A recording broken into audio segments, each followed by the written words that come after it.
Hi, this week we're talking to Dr. Suzanne Hand about her recent work on fossil bats. Suzanne, could you please just give us a brief summary of your recent paper? Yeah, well, our paper just came out in PLOS ONE a little earlier in the week, and it's about a new walking bat that we discovered in New Zealand. And it's quite an amazing bat because, as you know, most bats can't walk.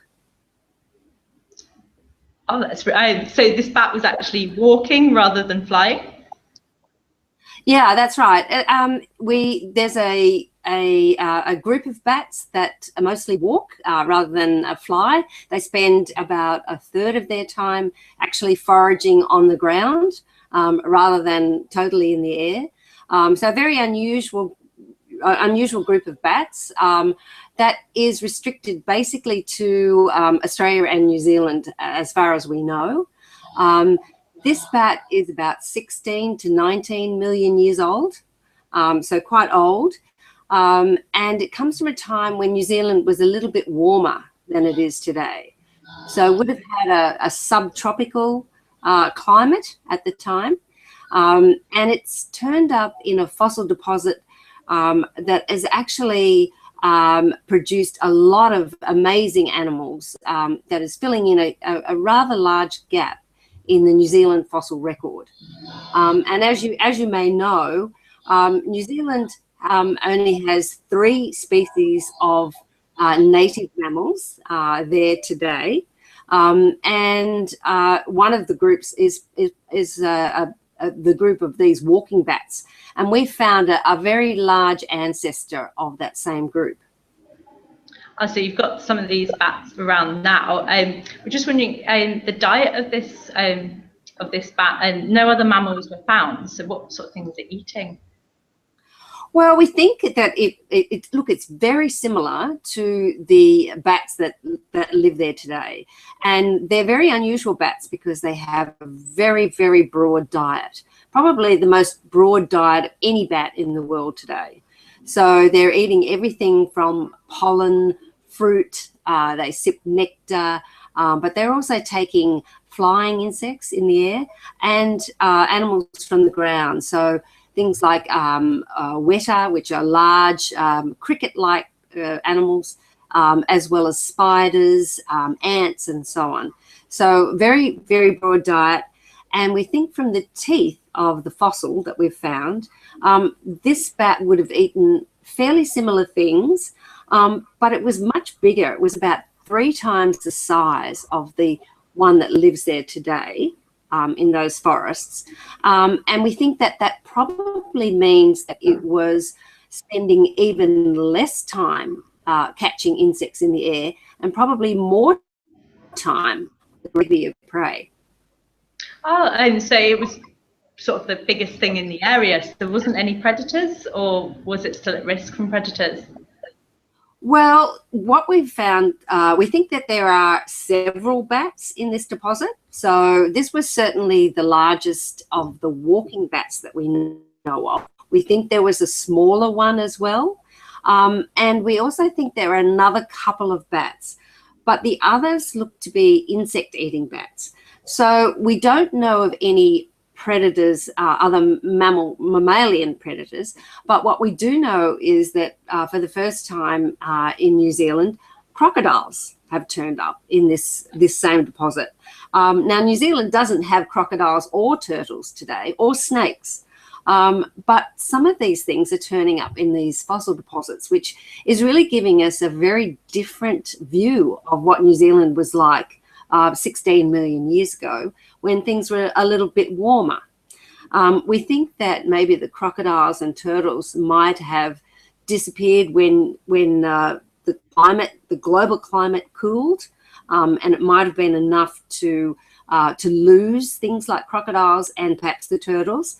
But these bats have hung on, and it's a very long time for a single lineage of bats to be known on an island. So it's quite an extraordinary record. We think that we may also have a non-flying, non-bat mammal from the deposits, but we're only finding small pieces of that, and we haven't actually established what kind of mammal that might have been.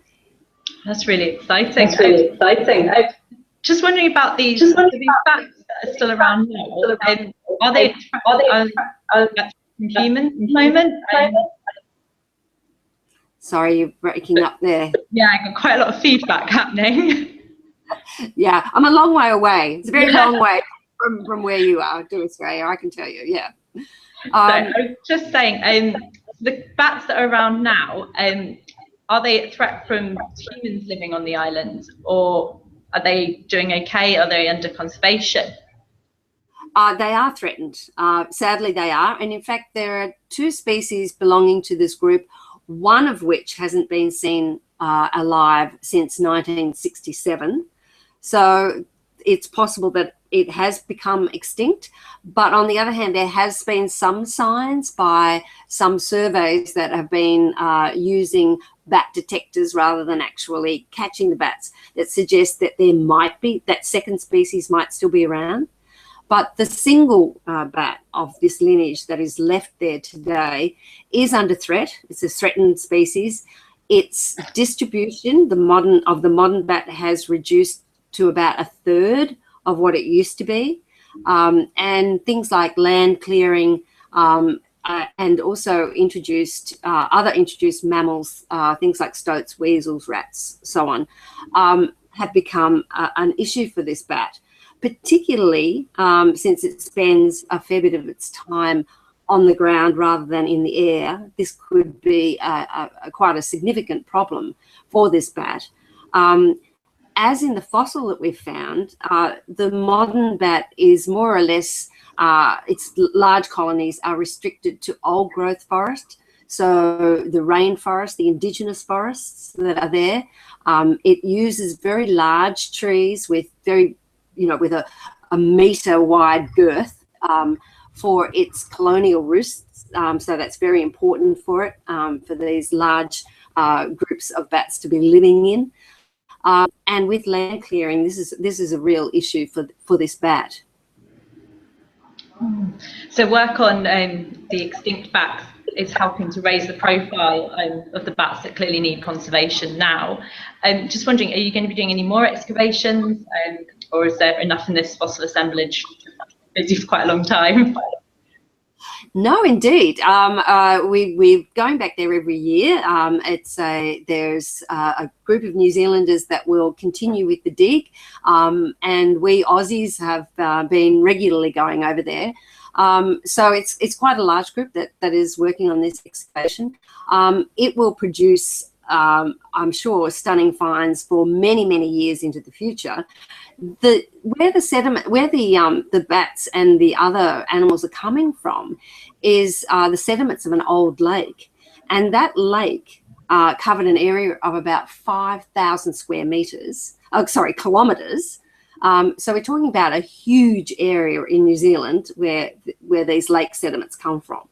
So I would suggest that we have only just scratched the surface, and I actually mean that quite literally.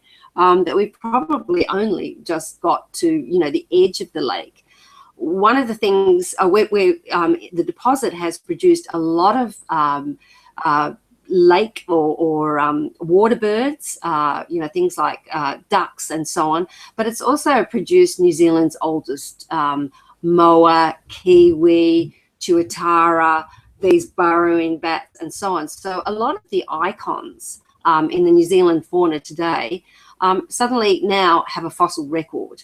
And I think that, we believe that that's quite significant. It is telling us a lot about how old this fauna actually was, a lot about its roots, where these, where these various groups have come from. And so there are many, many years of digging ahead of us, and also I'm sure many more interesting surprises that are going to come out of that deposit. Wow, I'm really looking forward to reading all about them. Thank you so much for doing this interview. We're going to put the link to the paper, which is in PLOS ONE, just below this video. Like we said before, this video is coming all the way from Australia, so thank you again and apologies for any internet problems. That's absolute pleasure. Yeah, thank you very much. Thank you. Bye. Bye. Bye-bye. Hi.